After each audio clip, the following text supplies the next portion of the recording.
Corações, Senhor Deus amado, em nome de Jesus.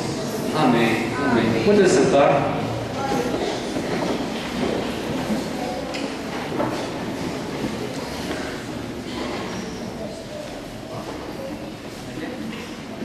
Glória a Deus. Para mim realmente foi um privilégio receber este convite da pastora para poder estar pregando nesse último dia. E para mim não poderia receber presente melhor, porque o que eu sei fazer, o que o Senhor me abençoa é pregar. Então realmente é um privilégio, meu coração se agrada e para mim realmente é ótimo. Mas antes de começar a minha pregação, eu gostaria de falar um pouco, de agradecer a igreja, agradecer as pessoas. Eu espero conseguir, espero não dar um de chorão e conseguir concluir. Aí eu sabia que eu ia provavelmente esquecer de algumas coisas, né? Então eu preferi escrever aqui, para que eu não possa esquecer de nada ou de ninguém.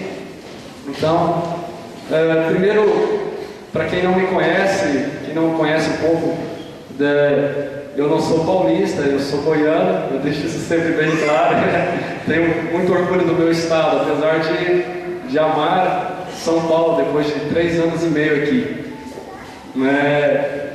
Eu terminei a minha faculdade na minha cidade, chama Ipameri, é uma cidade também do interior. Então eu brinco sempre que nós somos todos caipiras, a diferença é que eu sou caipira goiano e vocês são caipira de São Paulo, mas todos nós somos do interior. E eu tenho orgulho de ser caipira. As pessoas parecem que é pejorativo, mas eu não acho. Eu acho que, às vezes, a pessoa me pergunta: você é de Goiânia? Não, eu não sou de Goiânia, eu sou de Goiás. Eu sou do interior de Goiás, eu tenho muito orgulho. Minha cidade é uma cidade pequena.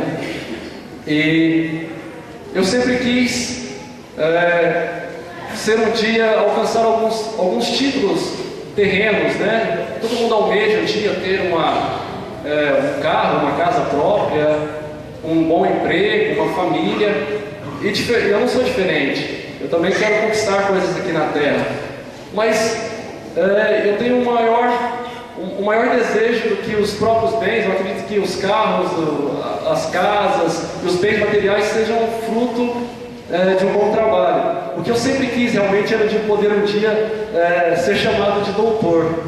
Era algo que realmente eu gostaria. E eu sempre dizia, e às vezes as pessoas dentro da igreja, hoje graças a Deus não existe isso mais, mas antigamente as pessoas diziam: olha, se você estudar muito, você vai desviar, porque vai entrar em contradição com a Bíblia, e a ciência vai provar um punhado de coisa para você, então você vai se desviar se você estudar muito. E eu nunca acreditei nisso, porque se Deus realmente existe, nenhuma ação humana pode desmentir a sua palavra. Então eu sempre acreditei que eu poderia estudar e poderia ser fiel. E eu dizia o seguinte, mesmo antes de entrar numa faculdade, eu dizia: olha, eu estarei entre as grandes cabeças pensantes proclamando o nome de Deus. Eu falava: não, porque muitas vezes as pessoas pensam que apenas as pessoas que moram na favela, apenas as pessoas que são humildes, que precisam receber a palavra. Mas a verdade é que o Senhor Jesus morreu para todos. Tanto aqueles que moram em lugares humildes, como aqueles que moram em lugares mais sofisticados, tanto aqueles que tiveram a oportunidade de estudar, como aqueles que não tiveram, todos esses merecem receber a palavra. Eu dizia: olha, um dia eu estarei entre os doutores e eu vou pregar a palavra do Senhor.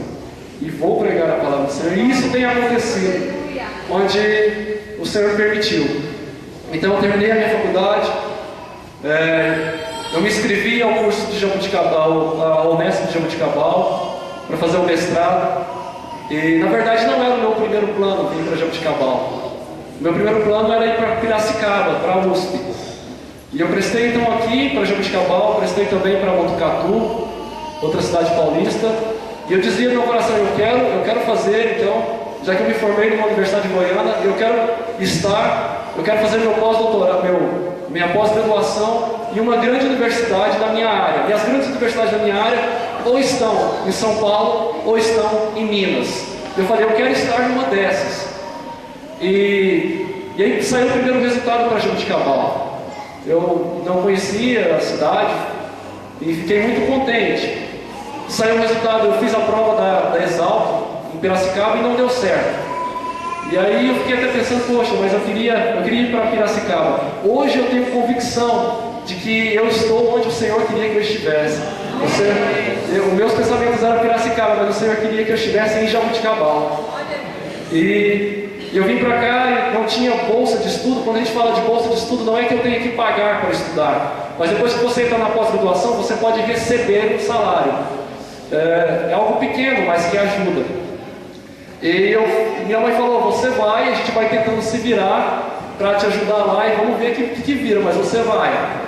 E nós somos de uma família que não temos boas rendas, não temos dinheiro, temos Cristo. E ela falou, mãe, você vai. E eu desci, a primeira vez que eu cheguei em Jabuticabal, eu vim com outro colega, não conhecia ninguém, desci na rodoviária, era 10 horas da noite, eu não tinha dinheiro para poder ir para um hotel mais caro.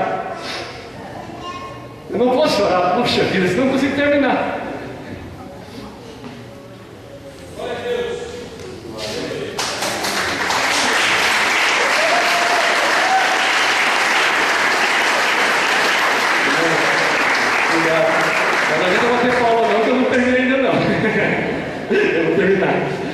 E eu cheguei e perguntei no guichê, e aí eu falei, olha, onde tem uma pensão aqui para a gente poder ficar? Ele me indicou um lugar, nossa, o pior lugar de Jabuticabal, mas era onde eu podia, então eu vou dizer o nome. Fomos para lá, eu tinha que sair até 11 horas, porque senão não teria dinheiro para poder pagar a segunda diária.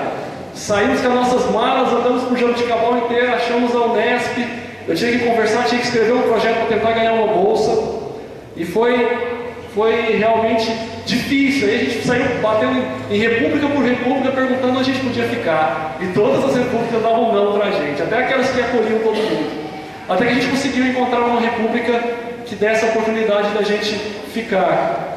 Então eu fiquei uma semana, escrevemos um projeto, enviamos para o CNPq, que é um órgão que fornece bolsas. E esse projeto, voltei para Ipameri, mas já definido o local para ficar, em Jabuticabal. E passou um mês, sabe o que aconteceu com o meu projeto? Ele não foi aprovado. Vim para Jabuticabal sem bolsa. Fiquei 2 meses numa república, vivendo aquilo que Paulo disse.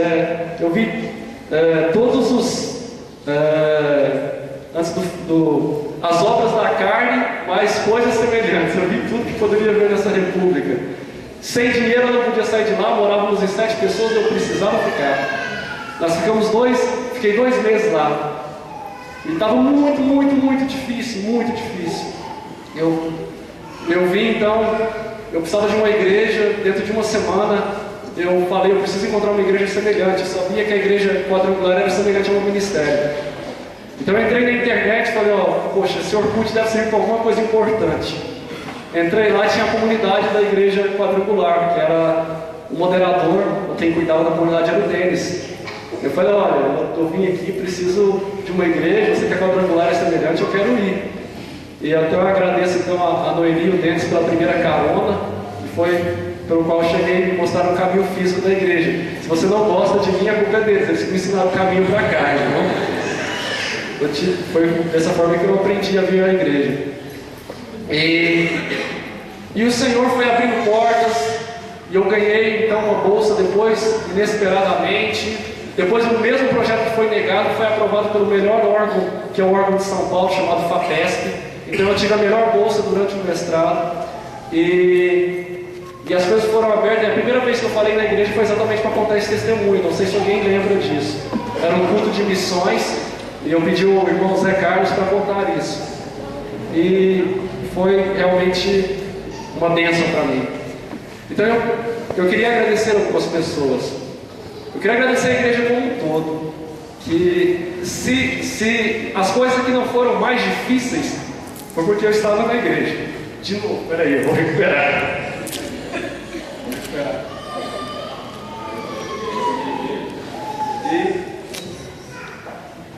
Vamos lá, que hoje é Santa Ceia. Tem muita coisa ainda. E eu quero agradecer a algumas pessoas que no início ajudaram, né, a adaptar a parte de ficar o começo dentro de uma igreja era muito difícil para mim, porque eu estava acostumado a mexer com muitas coisas da minha igreja, de repente eu chego, eu tenho que sentar no banco e ir embora. Eu sabia que era um processo isso, até as pessoas me conhecerem, a ter crédito. Então esse é um processo muito difícil, quando você chega numa igreja nova, hábitos novos, e é muito complicado. Então existiram pessoas que me ajudaram bastante no início. Então eu quero agradecer a irmã Eva, não sei se todo mundo conhece a irmã Eva. A irmã Eva, ela é uma conterrânea minha, eu já vivo em Jabuticabal há muito tempo, mas ela é goiana também. E ela me ajudou, me tratou como um filho aqui. Eu quero agradecer o Tiago. O Tiago não tinha dinheiro, ele que pagava os lanches para mim.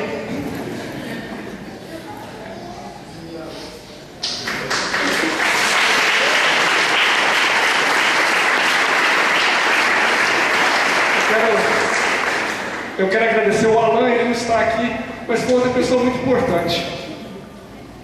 Eu quero agradecer os pastores, pastora Nilson, pastor Daniel, pastora Lúcia, pela confiabilidade de deixar uma pessoa de um outro lugar, de uma outra denominação, cuidar dos jovens. Talvez os jovens da igreja são o ministério mais ativo, que exige mais responsabilidade. Obrigado por esse período, por esse privilégio. Eu tentei dar o meu máximo. Eu sei que existiam falhas, mas eu tentei dar o meu máximo. Aprendi muito. Foi um ano de maior sofrimento ministerial, mas eu aprendi. Muito difícil. Mas eu aprendi e o Senhor me deu a oportunidade. Eu quero agradecer ao grupo Amor em Ação, que foi a oportunidade que tivemos de fazer os evangelismos. Fizemos mais de 10 evangelismos de fora, em praças, em fazenda terapêutica, em porta de supermercado, no lago da prefeitura, em orfanato, para crianças, festas das crianças. Foi o trabalho mais bem sucedido que eu já fiz em termos de evangelismo. E eu agradeço a todos que participaram. Eu não vou dizer nome porque senão eu realmente esqueceria alguém. Mas esse pessoalzinho foi quem me ajudou. Deu muito trabalho, mas me ajudou muito. Muito obrigado por acreditar numa doidura de pintar a cara e sair falando de Deus no meio da galera do mundo. Precisam ter coragem. Obrigado por seguirem esse doido aqui. E o Senhor me abençoe. Eu quero agradecer então os líderes, porque senão se eu fizer falar algum nome, eu com certeza vou me esquecer. Então eu prefiro agradecer os líderes em nome de todos. Então eu quero agradecer o meu primeiro líder aqui de jovens, que foi o missionário Marcos. O Marcos, ele é um doidão. Ele não tem nada a ver em personalidade comigo, mas é a pessoa que eu tenho maior afinidade ministerial, onde as ideias mais batem em termos ministeriais. Obrigado pelas caronas. Eu quero agradecer também o missionário Adriano pelo trabalho na escola bíblica também. É uma coragem colocar alguém para formar cristãos, né? Porque na verdade estamos trabalhando com formação de cristãos para os adolescentes, na verdade para os juniores. Foi um trabalho também onde eu pude aprender um pouco. Agradeço os juniores pela paciência comigo. Eu quero agradecer o Mateus, foi meu segundo líder de jovem durante 6 meses aqui. O Mateus é um amigo, então para mim, quando eu fiquei sabendo que ele seria o líder de jovens, para mim não foi complicado, porque o Mateus é um amigo. Durante 2010, quando eu estava na liderança, ele foi o meu braço direito, tudo que eu precisava o Mateus fazia. A gente até brincava que as outras igrejas quadrangulares sabiam que ele era o líder, não eu, porque ele que fazia essas coisas. Então às vezes as pessoas perguntam por que o Mateus hoje está como líder de jovem. As pessoas não veem o trabalho por detrás. Não foi simplesmente porque a pastora Nilce escolheu, mas porque realmente, se existe alguém que ama esses jovens, que ama essa obra, é o Mateus. Eu agradeço. Eu quero agradecer o Fernando, porque aqui nessa igreja eu pude até morar com uma pessoa. O Fernando que talvez tenha sofrido mais comigo, porque ele tinha que acordar comigo, dormir comigo, comer comigo, e morar com o Marquinhos não é algo fácil, não. Eu agradeço o Fernando. Eu quero agradecer, não é desta igreja, mas foram pessoas que eu conheci através dessa igreja, e hoje são os meus amigos do coração. Ela está até aqui hoje. Quero agradecer a Michelle, né, que é uma meia assembleiana, meia quadrangular. A Alessandra, eu acho que ela ainda não chegou. Quero agradecer também. E vocês foram pessoas muito especiais para mim. E se tudo foi mais fácil, foi por causa de vocês. Mas para uma pessoa especial, eu gostaria de deixar um versículo. Em 1 Samuel, capítulo 18, do verso 1 ao 3.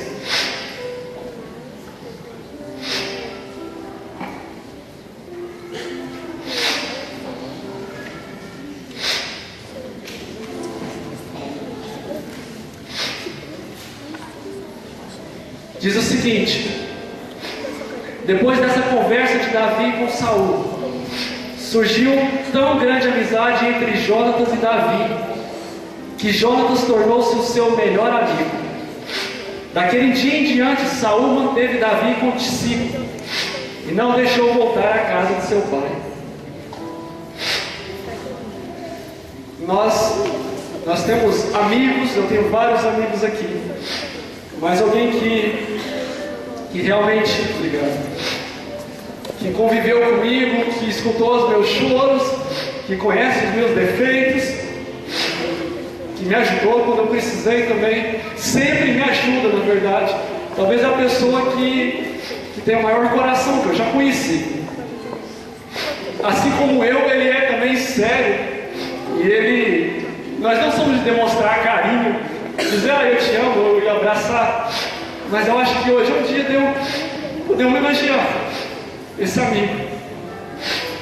E eu quero dizer que eu agradeço e foi um presente de Deus para a minha vida, e eu quero poder, eu não sei se eu posso comparar o meu amor de Jonas e Davi, mas eu quero dizer, Leandro Braz, eu te amo em Cristo Jesus.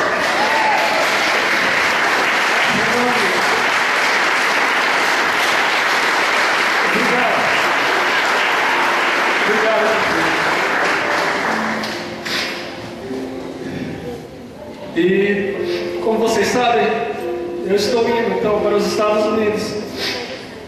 É uma promessa de Deus que foi feita há 10 anos atrás, quando eu tinha 18 anos. O Senhor falou comigo que me levaria para um lugar muito distante. Um ano depois, essa promessa foi falada num lugar totalmente diferente, com uma pessoa totalmente diferente. E disse novamente, eu vou te levar para um lugar muito distante. E eu sabia que quando eu vim para Jaboticabal, não era ainda Jaboticabal esse lugar distante. Esse sonho já estava um pouco esquecido. Mas no ano passado, conversando com o meu orientador, ele chegou, eu conversei com ele, e eu falei, professor, eu não tenho condição de ir para ir para um país de língua estranha, de língua inglesa. E aí ele disse, você tem sim, você vai estudar e você vai. E aí ele me animou, contou a história dele, e eu saí de lá com um ânimo muito grande. Eu falei, é a promessa do Senhor de 10 anos atrás. Muitas vezes as pessoas pensam, eu estou indo para estudar, eu estou indo realmente para ficar um período lá, mas aqui, nosso dever aqui na terra, o maior não é de estudar, é de realmente fazer a obra de Deus. O meu doutorado, ele é o bico que Deus permitiu que eu fizesse. O Senhor tem me levado e vai me levar para os Estados Unidos para falar da sua palavra. Assim como Ele enviou tantos missionários e formaram igrejas como a Quadrangular, o Senhor precisa de pessoas daquele lugar também. Eu até brinco, e vou brincar até com a Mônica. Eu não vi a bandeira dos Estados Unidos quando elas dançam aqui. Tratem de arrumar uma. Tem que arrumar a bandeira dos Estados Unidos. Eles precisam da nossa oração também. A igreja lá está em decadência espiritual. E eles precisam. E o Senhor vai me levar para isso. Eu estou indo, estou investindo. A faculdade vai me dar uma pequena bolsa, mas eu estou investindo todos os meus recursos.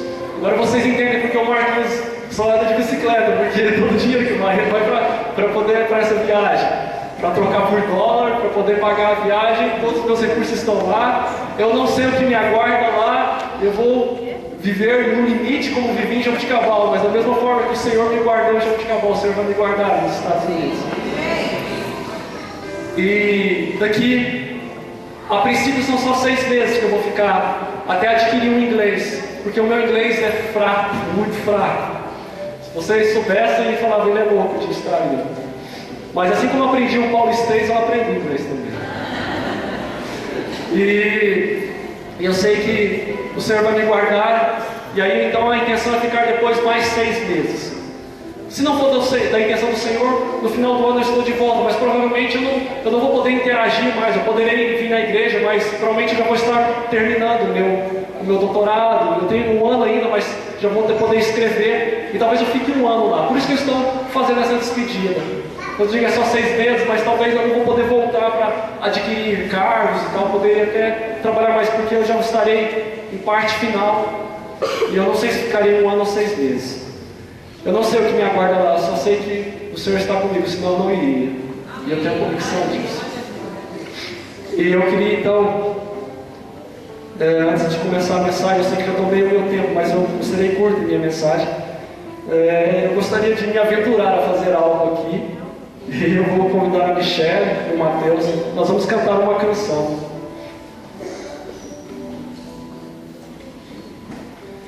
A palavra do Senhor diz o seguinte, que quem ora em outras línguas fala a si mesmo, não fala a si mesmo, mas fala a Deus.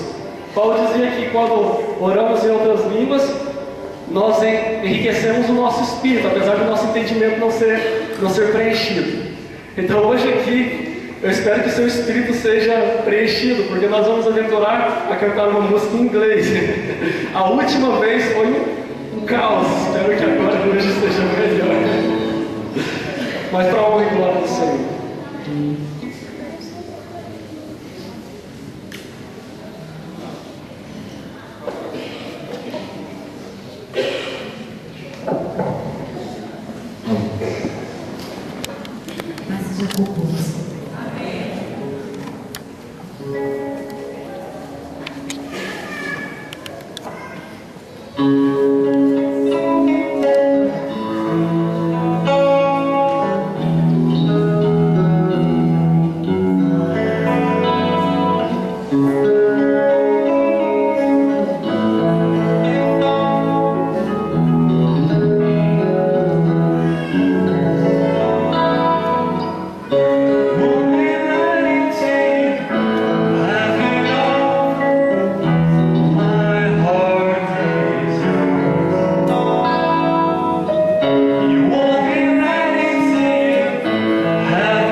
e a minha tentativa de cantar em inglês. Eu gostaria que você abrisse a sua Bíblia em Hebreus capítulo 10, verso 32 ao 39.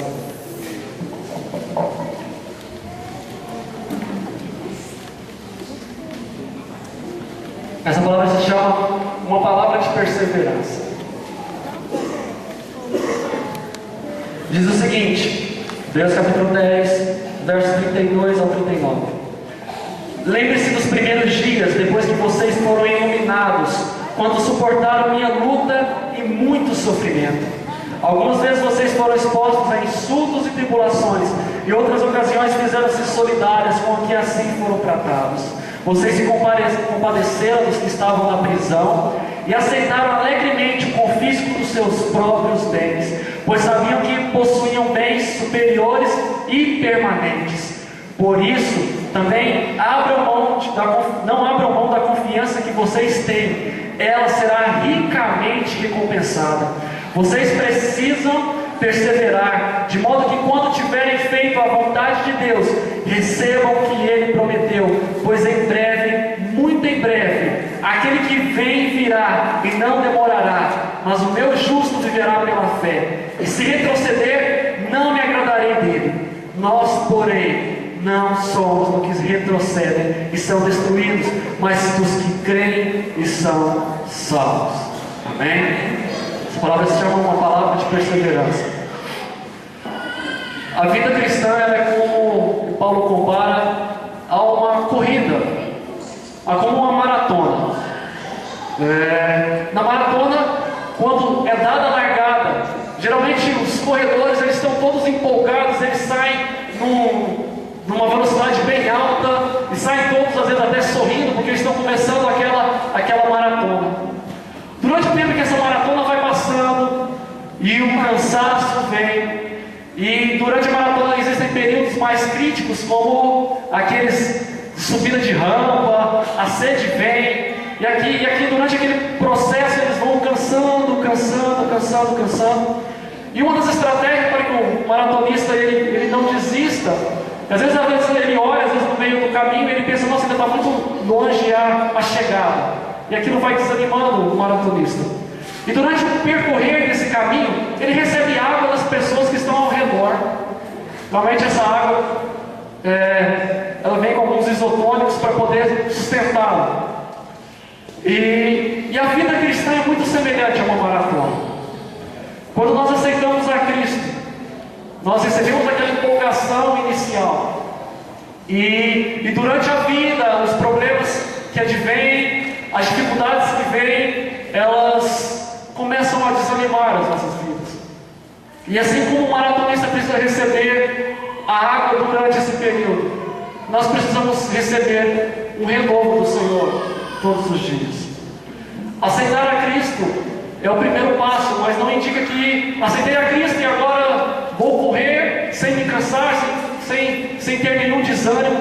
Se eu disser isso, eu seria hipócrita, porque se eu perguntar para todos aqui, se você for sincero, você dirá que alguma vez na sua vida cristã você se sentiu desanimado, você se sentiu triste. Não ao ponto de largar a Deus, mas desanimado com as dificuldades, com muitas vezes objetivos não alcançados, muitas vezes problemas constantes. E essa palavra de Hebreus vem fazer com que possamos nos lembrar de quando começamos a maratona e dizer para que nós não possamos perder a confiança que é. No primeiro versículo, no 32, ele diz o seguinte: lembre-se dos primeiros dias, depois que vocês foram iluminados, quando suportavam muita luta e muito sofrimento. Você se lembra de quando você se converteu? Quando tudo parecia bom dentro da igreja, todas as coisas eram boas, você estava naquele primeiro amor e o ânimo estava no seu coração. E aqui o autor de Hebreus ele diz, olha, lembra-se, porque durante a caminhada, durante esse período de caminhada, acontece que muitas vezes nos cansarmos e nos desanimarmos. E quando isso acontece, nós precisamos, o que a Bíblia fala, de voltar ao primeiro amor. Voltar ao primeiro amor não é voltar a ser uma criança na fé. Porque quando somos novos convertidos, o Senhor vai nos tratando com leite, porque somos crianças. Quando nós vamos crescendo, o Senhor vai dando alimento mais sólido. Talvez por isso que para o novo convertido as coisas parecem ser mais fáceis no começo, porque o Senhor trata com leite. Mas ainda que possamos hoje comer alimentos sólidos, nós precisamos lembrar do dia em qual nós recebemos a maravilhosa graça do Senhor. Muitas vezes nós viemos à igreja e nós temos que ter muito cuidado para que isso não se torne uma forma religiosa de estarmos apenas no culto, no sábado, domingo, na quinta-feira. Nós não podemos esquecer jamais qual é o foco. O foco. Nós não podemos deixar nunca que saia da nossa mente o motivo de estarmos aqui. É porque nós estamos correndo uma maratona cuja chegada é o céu. Esse é o objetivo principal que nós temos. Nós nunca podemos perder esse foco. O céu é a nossa chegada. Nós precisamos ter isso. Só que algo que é engraçado, que diferentemente do maratonista que sabe quando a maratona terminará, nós não sabemos quando a nossa terminará, por dois motivos. Uma, porque nós não sabemos o dia que nós vamos morrer, e outra, que nós não sabemos se Jesus virá antes desse dia. Então nós precisamos estar sempre correndo nessa maratona. Nós não podemos parar. Então em Hebreus diz o seguinte: lembra-se dos dias em que você foi iluminado, ou seja, lembra-se do dia em que você passou das trevas para a luz.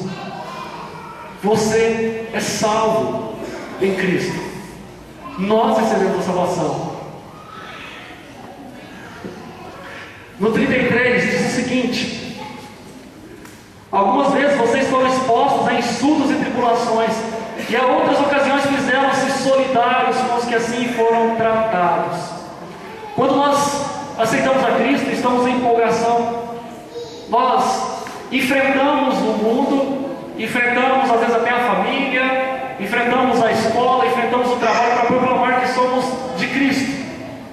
Com o decorrer do tempo, muitas vezes isso se perde, e nós enfraquecemos, e as críticas parecem nos perturbar muito mais do que perturbavam antes.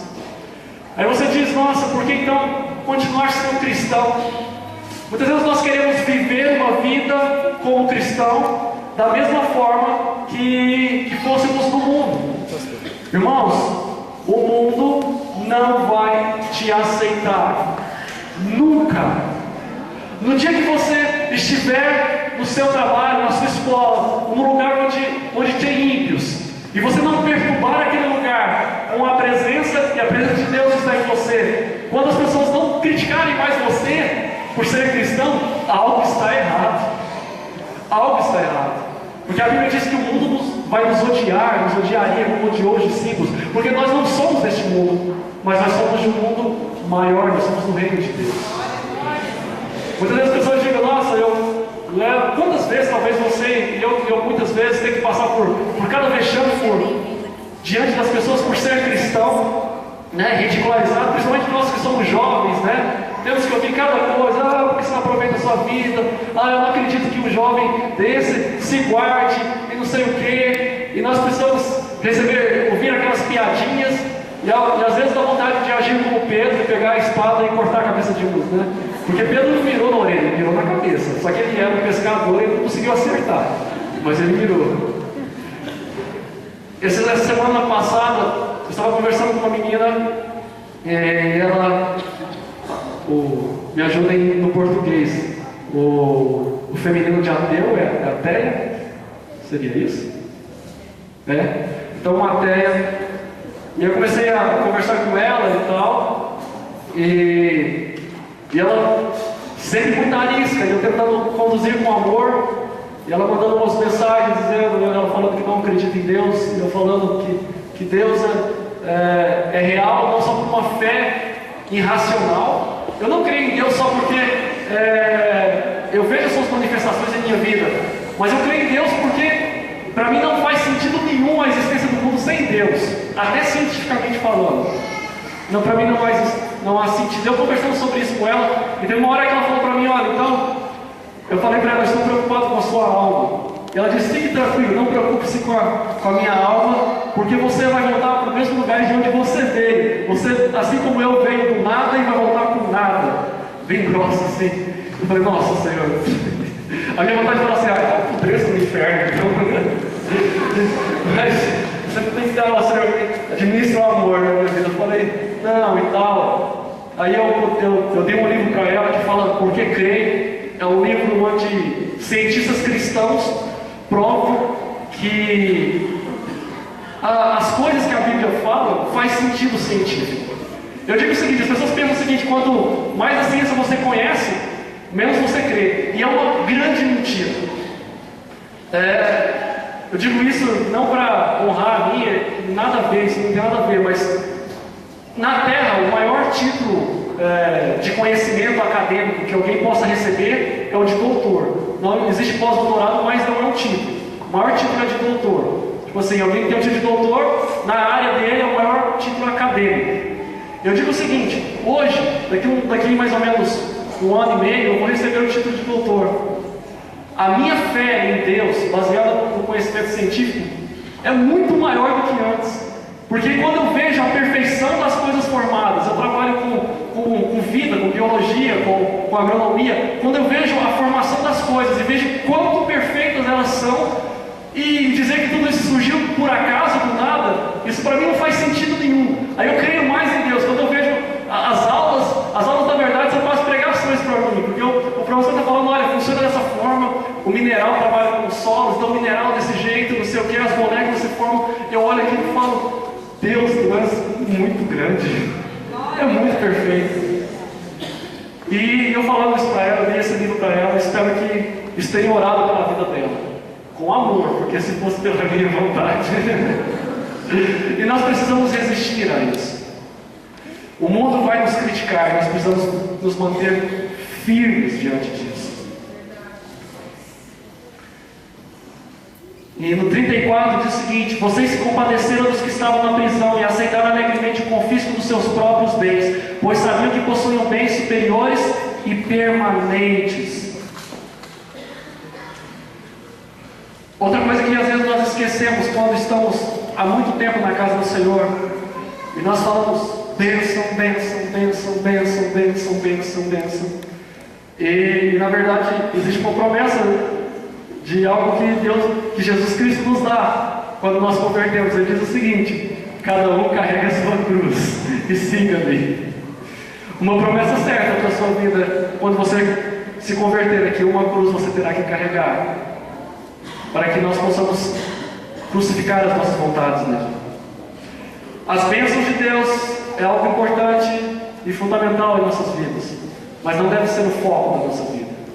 Se você vem à casa de Deus apenas porque você quer uma bênção, eu lamento te dizer, a sua fé está baseada na areia. E no primeiro momento que você não receber a sua bênção, você vai se desviar. Eu digo o seguinte: que estar com Cristo e ser convertido realmente funciona da seguinte forma: imagine um avião, e neste avião todos estão de paraquedas, e este avião irá cair, e você vai só se salvar se você estiver com o paraquedas. Jesus é o paraquedas deste mundo. Se você não estiver nesse paraquedas, no dia do juízo final você vai cair. É por isso que servimos a Deus, porque nós o amamos, queremos a salvação, mas queremos também fugir da condenação. Isso é temor e tremor que devemos ter diante de Deus. A nossa fé não precisa estar baseada no que é Deus, no que Ele é para nós, no que foi feito o sacrifício na cruz. Nós nunca podemos perder a cruz de vista, porque na cruz foi levado os nossos pecados. É por esse motivo que nós estamos hoje aqui. Todas as outras coisas são consequências disso. Eu quero bênção sim, eu quero sim, mas primeiro eu quero ter a minha salvação garantida. Quantos creem nisso? Amém? Hebreus 35. Por isso, não abram mão da confiança que vocês têm. Por isso, não abram mão da confiança que vocês têm. Ela será ricamente recompensada. Não abram mão da confiança em que que vocês têm, ela será ricamente recompensada. No próprio livro de Hebreus, capítulo 6, verso 10, diz o seguinte, um versículo muito interessante, 6:10. Deus não é injusto e Ele não se esquecerá do trabalho de vocês e do amor que demonstraram por Ele, pois ajudaram os santos e continuaram a ajudá-los. Deus não é injusto e não se esquecerá do trabalho de vocês. Irmãos, existem momentos de tristeza e você diz, eu ajudei na obra do Senhor, eu fiz isso, eu fiz aquilo. A palavra diz que Deus não é justo para esquecer das boas obras que fizemos. Deus trata tudo com justiça. Por isso pode ficar confiante em Deus. Se você tem trabalhado na obra de Deus, se você tem realmente se disposto a fazer a obra de Deus, seja em qual for ministério, seja ministério de música, dança, evangelismo, palavra, escola bíblica, eu não sei, todos os ministérios, diaconato, os obreiros, se você está fazendo a obra de Deus, Deus não é justo de se esquecer disso. Há um galardão reservado para você. Isso é promessa. Deus não se esquece. Então nós precisamos nos apegar nessa confiança nos momentos de tristeza, onde parece que tudo... Existem momentos de frustração ministerial. Eu acho que talvez a maioria daqui já teve. Eu já tive momentos de frustração de dizer, poxa, eu queria fazer desta maneira e não acontece desta maneira. E aí você se torna frustrado e diz, olha, onde estava o problema? Às vezes o problema está em nós mesmos, não tenho dúvida disso. Mas às vezes o Senhor está nos treinando para coisas maiores, nos treinando para lutas maiores. Então, não se esqueça, não perca a sua confiança em Deus.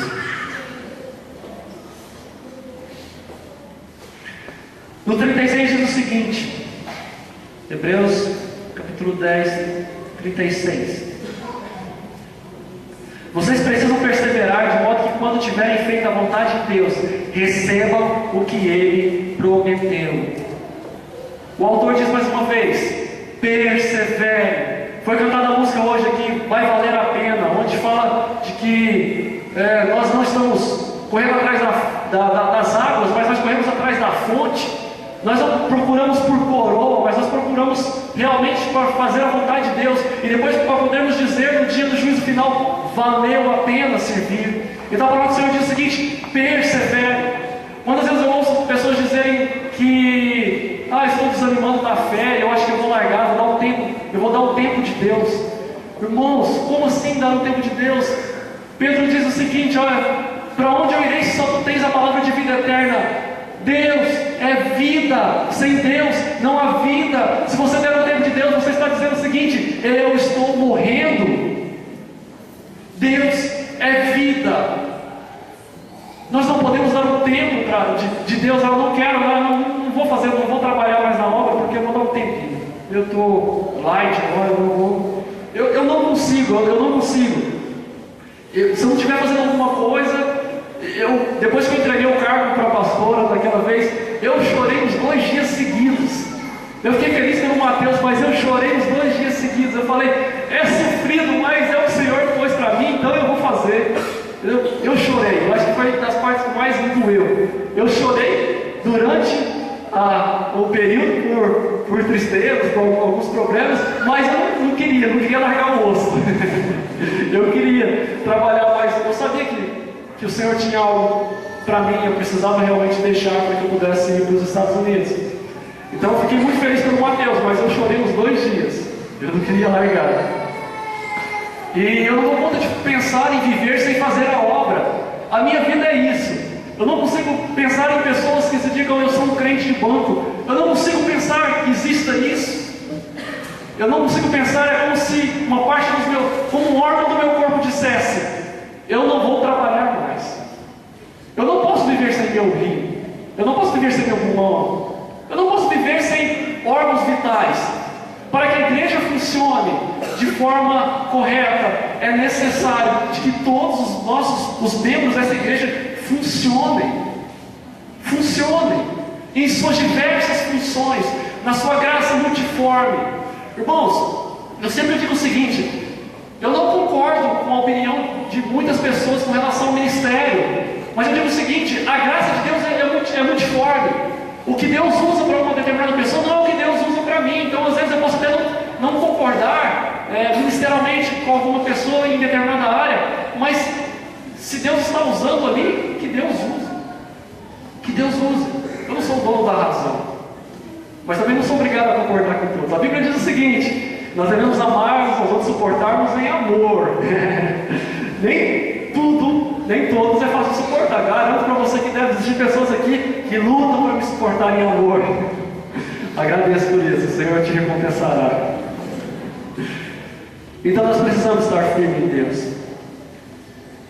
No 37 diz: pois em breve, muito em breve, aquele que vem virá e não demorará, mas o meu justo viverá pela fé, e se retroceder, não me agradarei dele. Irmãos, o Senhor está voltando. O Senhor está voltando. E os sinais mostram claramente. Quando eu vejo todas essas coisas, às vezes eu estou vendo o jornal. O jornal hoje em dia é a maior pregação para quem conhece a palavra, porque ele diz o seguinte: olha, a imoralidade sexual está aí. Estamos hoje lutando contra leis que querem aprisionar as nossas falas, querem tornar a Bíblia um livro rejeitado, que não pode ser pregado. Quando eu vejo, as pessoas dizem que sempre existiu terremoto, não na intensidade que existem hoje. Quando eu vejo que a palavra do Senhor diz que nos últimos dias o sol se aqueceria 7 vezes mais, e aí eu vejo falar na TV que existe aquecimento global, e aí eu fiz questão de fazer uma disciplina, agora no doutorado, só sobre isso. É verdade, é cientificamente comprovado, a Terra está aquecendo por causa do sol, por causa do efeito estufa. Isso estava predito na Bíblia há muito tempo atrás. As Escrituras têm se cumprido. Praticamente já não existe mais nada que falte a se cumprir. O Senhor está vindo, nós somos essa geração. Então, anime-se. Mas muitas vezes as pessoas estão tão preocupadas com o anticristo. O que o anticristo vai fazer, e o símbolo do não sei o que e tal. E eu achei muito interessante o que a pastora disse uma vez, eu guardei isso no meu coração, quando pegou fogo no teto da igreja. E ela disse o seguinte: olha, o diabo só faz aquilo que Deus permite que ele faça. Só. O diabo não tem poder. Às vezes a pessoa tem morre de medo do diabo, meu Deus, e o diabo e tal. Ele só faz aquilo que Deus permite. Quando o diabo chegou diante de Deus para poder falar, e Deus falou: olha, o meu servo justo, eu salvo Jó. E aí Deus vai dando permissão para ele: olha, pode matar os filhos, pode tomar as coisas dele. Beleza? Mas ele ainda está com saúde. Beleza, então vai lá, pega na saúde dele, coloca lá uma doença nele. Ele só fez aquilo que Deus permitiu que ele fizesse. Às vezes a gente tem medo e tal. Na verdade, nos dias, os fins dos tempos, nós temos que pensar em 2 coisas. Primeiro, nós precisamos estar realmente preparados para isso. Eu sempre digo o seguinte: às vezes as pessoas pensam que é arrogância, mas você precisa viver tendo a certeza que você é salvo. Se em algum momento na sua vida você fazer a pergunta: se Jesus viesse hoje, eu estaria no céu com ele, e a resposta não for sim, corra desesperadamente para a cruz de Cristo, porque algum problema há e você não pode correr o risco. Não ter a certeza da salvação é a mesma coisa de brincar de roleta russa com um revólver. Só que o revólver tem 7 balas, então o revólver com 6 balas. Então é a mesma coisa. Nós precisamos ter a certeza da salvação. Eu digo para você hoje que nós vamos tomar ceia. Se você não tem a certeza da sua salvação, hoje é o momento de você se corrigir. Eu não estou dizendo que nós somos perfeitos, nós estamos caminhando para a perfeição. Eu não estou dizendo que eu não peque mais, eu não estou dizendo que eu não erre mais. Eu estou dizendo que quando pecar e quando errar, eu preciso pedir perdão para Deus, mas eu não posso viver uma vida de pecado. Se você perguntar para as pessoas que rodeam a minha vida, provavelmente eles vão apontar diversos erros na minha vida, disfunções de caráter, que provavelmente eu tenho sim. Eu ainda não sou perfeito, porque se eu estivesse perfeito eu já estaria no céu. Não é isso que eu estou dizendo. Eu estou dizendo o seguinte: nós precisamos correr por aperfeiçoamento dia após dia. Mas a certeza, mas a salvação não vem das suas obras, mas vem do sacrifício da cruz. Então se você diz: Senhor, perdoa os meus pecados, e diga o nome do pecado, e se renda diante de Deus, o Senhor vai derramar o perdão na sua vida, e você terá a certeza da salvação. não corra o risco. Não existe nada mais importante do que a sua salvação. Não existe desejo carnal mais importante. Não existe dinheiro, não existe nada. A sua salvação é o mais importante. Não saia por essa porta hoje sem ter a certeza de que você está salvo. Não diga, amanhã então vai ser o dia da minha salvação, então amanhã deixa eu viver mais um pouquinho. Talvez você não tenha mais um pouquinho de tempo. Talvez nós não tenhamos esse tempo. Você diz, eu não sou perfeito. Deus não espera que você seja perfeito. Ele quer te aperfeiçoar. Ele te diz, venha como está. Ele não vai te deixar você como está, mas ele diz, venha e eu te transformo.